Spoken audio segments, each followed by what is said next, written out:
Here's a secret most people don't talk about. The best yield farms isn't the one with the highest APY.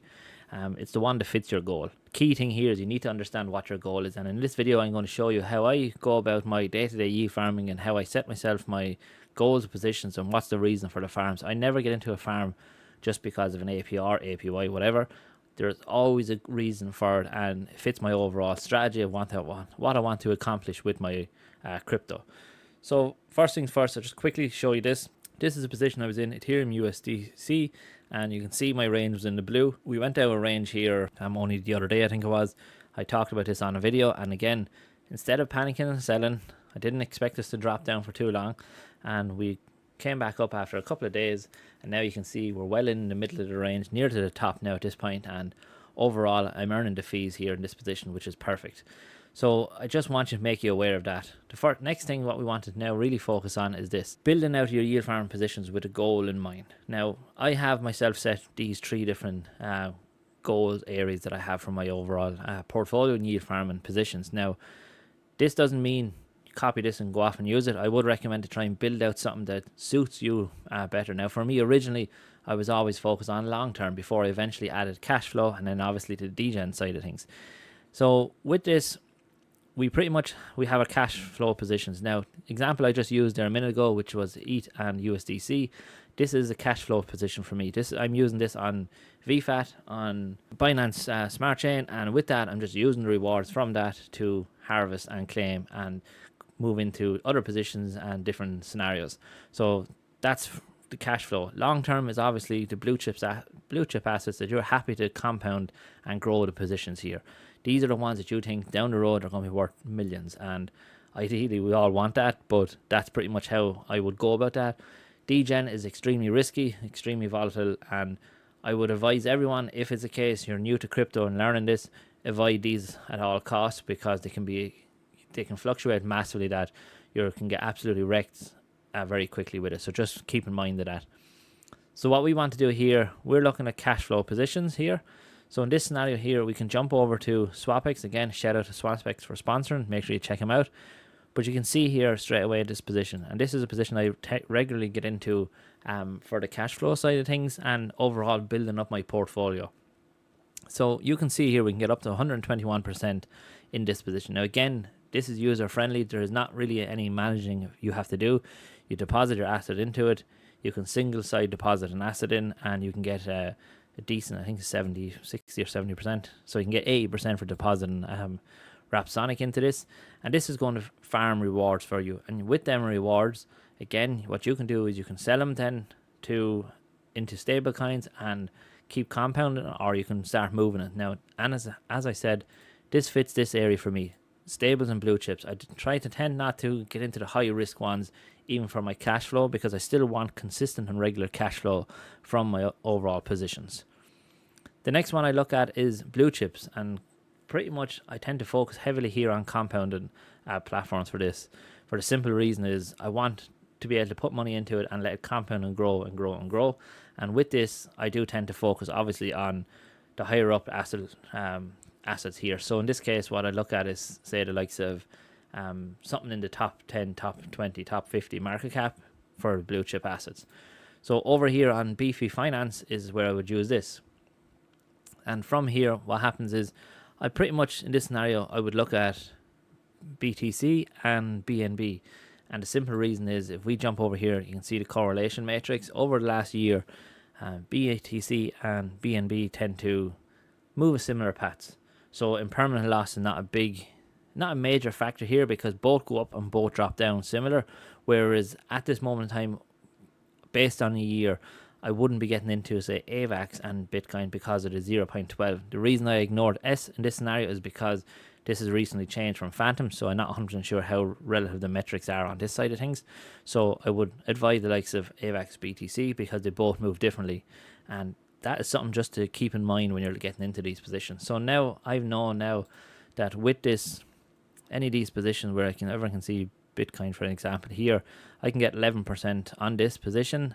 I have two blue chip assets, and they're compounding and growing for me every single day, because Beefy are going to automate this entire process. So that fits into that strategy perfect for me again. And again, what happens is just growing your bags and you're happy with it.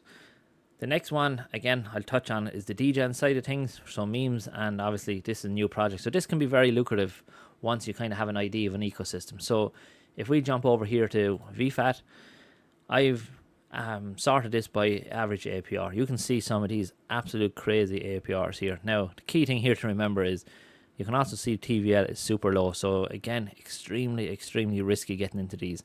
And this is where something like this would help out for me. It allows me to kind of go through a pool and see is it worth the risk, obviously. So straight away, the big one here is the TVL is not greater than 2 million. Again, I tend to avoid them all because they are just so risky. But if you get to a point where you decide, look, I'm interested in something, and we're just using this as an example here. So you see here we have AVAX and Black. I think this is called Black Hole or something on AVAX now. And you can see here, this range at this moment in time can get nearly 2,000%. Now, obviously, we'd have to change the positioning of it a little bit. So even if you're in this 6% range, you're getting nearly 700% APR. Now, extremely good APR to be getting, but you can see very quickly a 6% range means, crypto moves 10-15% in a day can very quickly. You're going to be chopped in and out of this position very, very fast. So again, extremely risky, but at times can be worth the risk, again, if you know what you're doing, especially if some tokens have hype around them. You can see the community has a bit of hype on it. Again, it is worth it, but personally what I tend to do is I try to avoid as much as I can, and I tend to, when I feel like I need to get into these, I tend to just set myself like a timer, wait a few hours, and then what happens is I just move away from it, because these areas can completely wreck your bags. But I think as users, you need to understand this, and I think you need to see the impact that these can have. So pretty much what I do then is with my long-term bags, if it's a case I'm in a position and I want to start generating more cash, what I would do is take out my position out of this. Let's assume it's BNB and BTC. Jump on over here to Aave, and then what I would do is just supply the token to it. So if we use, in that case it was BNB, I think it was, so we can deposit BNB, BTC. We're not here for the APY. What we're here to do is actually borrow stablecoins in USDC. So once we borrow the stablecoins, we can then move on over here to this section again and start generating more cash flow. So you can see very quickly, you can see here what starts to happen is your overall positions are grown, because that is feeding that one. Then we have it again, which a blue chip assets can also feed this one. And over time, what will happen is all these will start to feed your cash holdings. So with your cash holdings, you can start playing around with different things, scenarios again. And as your cash holdings can grow, you can always have a little try at that one to see what happens. Again, high risk, high reward. But what happens is everything else starts to grow based on this simple enough way of doing things.